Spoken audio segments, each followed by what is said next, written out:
ముంగమూరి దేవదాస్ గారు ఏమంటారు తెలుసా? తెల్లవారుజామున 3 నుంచి 5 మధ్య నువ్వు దేవుని సన్నిధిలో మోకాళ్ళెయ్యి. నువ్వు బలహీనుడివే అయినా మోకాళ్ళెయ్యి. నువ్వు బలహీనురాలివే అయినా మోకాళ్ళెయ్యి. నువ్వు కోపాన్ని ఆపుకోలేని వ్యక్తివే అయినా మోకాళ్ళెయ్యి.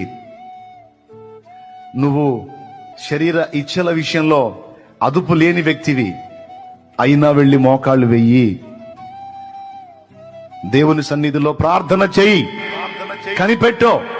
అసలు ఆయన ఏం చెప్తాడు తెలుసా?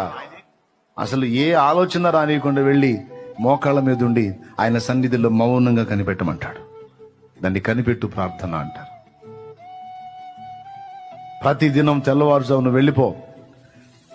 తెల్లవారుజామున ఎంత అవకాశం ఉంటే అంత పెందల Download ShareChat.